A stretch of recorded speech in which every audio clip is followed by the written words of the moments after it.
Bonjour les amis, je suis ravie de vous retrouver pour une nouvelle vidéo. Aujourd'hui, nous allons voir si pour maigrir, il n'y a qu'à faire du sport, il n'y a qu'à manger moins. Eh ben non, il n'y a qu'à pas. Donc pour commencer, comment prendre facilement soin de son corps alors que souvent on ne l'aime pas? Donc en général, on consacre beaucoup de temps, on consacre peu de temps aux gens qu'on n'apprécie pas. C'est l'amour pour nos proches qui est un moteur puissant. Sans amour, difficile de s'investir pour eux. Donc un des premiers problèmes est bien là. La personne en surcharge pondérale a souvent du mal avec son image qui est tellement loin de ce qu'elle voudrait. Elle a du mal avec ce corps qui l'encombre. Et donc elle se dit qu'elle s'aimera quand elle aura maigri. Alors seulement elle pourra le bichonner, bien l'habiller, le mettre en valeur. Et c'est à coup sûr un faux démarrage. Des résultats durables ne peuvent survenir que si je commence d'abord à accepter, puis accueillir, puis aimer mon corps. Et si je ne l'aime pas pour sa forme, au moins l'aimer pour tout ce qu'il me permet de faire au quotidien. Donc c'est parce qu'on aura appris à l'aimer un minimum que l'on sera motivé à le rendre plus attrayant et qu'on y mettra le meilleur de soi-même. Donc entamer un régime en se détestant est voué à l'échec. Tôt ou tard, on laissera tomber.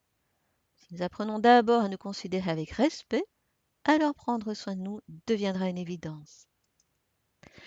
Idem pour le sport avec une donnée supplémentaire. Alors c'est facile à dire à une personne de corpulence plus forte qu'elle doit aller à la salle de sport, sauf que si elle ne s'aime pas, elle aura souvent honte de ce corps, trop honte que pour le montrer aux yeux de tous. Combien de personnes en surpoids me disent en consultation ne pas oser aller à une soirée, ne pas oser mettre un maillot, ne pas oser aller à la plage. Et c'est dommage d'ailleurs, hein, mais c'est souvent le cas.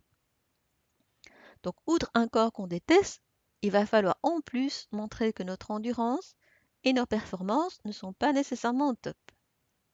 Dès lors, ça devient difficile pour les sports d'équipe, où on aura peur d'être à la traîne et de ralentir les autres. Exit aussi les sports où il faut trop exhiber son corps, où on est trop visible. Alors certes, l'activité physique peut aider à réintégrer son corps, mais alors c'est d'abord la peur du regard des autres qu'il faudra atténuer, apaiser. Comment peut-on demander à une personne qui ne se supporte pas de faire du sport en salle, alors que jusqu'à présent, son principe est justement d'éviter de se confronter à son corps? Alors, que faire? Y aller en douceur. Commencer par des petites choses, comme par exemple faire sa toilette avec douceur, prendre le temps de se maquiller si on est une femme, faire un gommage corporel, ou mettre du lait sur le corps, et ne pas attendre de maigrir pour mettre des vêtements que l'on aime et dans lesquels on se sent bien. Et puis, il faut aussi trouver le style qui convient le mieux à votre silhouette.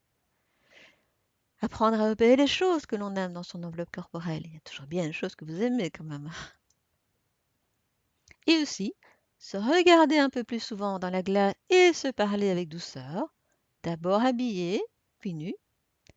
Faire des exercices de relaxation, donc prendre conscience de la réalité de son corps au travers d'une série de contractions musculaires suivies de relâchement.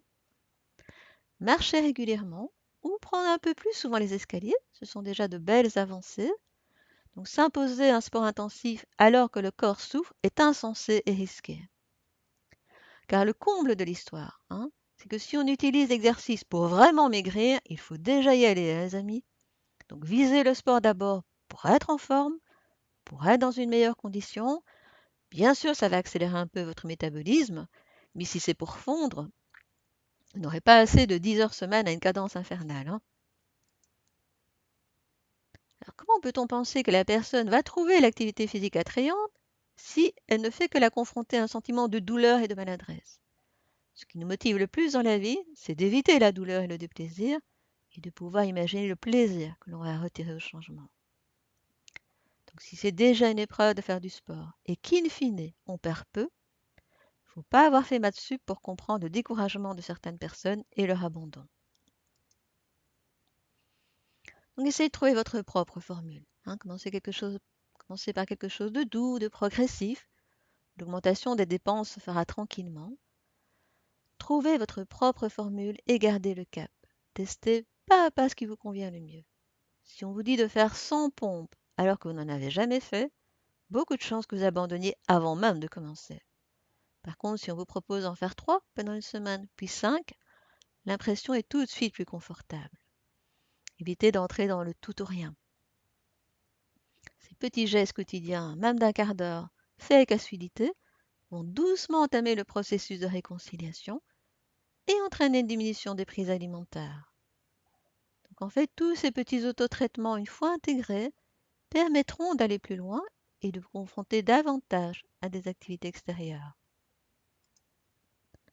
Alors pour conclure, pour que votre corps puisse évoluer vers le meilleur, il faut d'abord partir de ce qu'il est ici et maintenant. Pour qu'un enfant grandisse et évolue au mieux, c'est l'amour de ses parents qui sera le plus efficace. Il ne pourra jamais se développer harmonieusement si ses parents le haïssent ou le maltraitent. Alors pourquoi ne pas avoir cette même attitude, ce même respect pour vous-même? Si vous avez aimé, songez à vous abonner à la chaîne YouTube, voire même à vous inscrire à mes différents sites internet dont vous trouverez les références dans la description de cette vidéo. Quant à nous, on se retrouve bientôt pour de nouvelles aventures.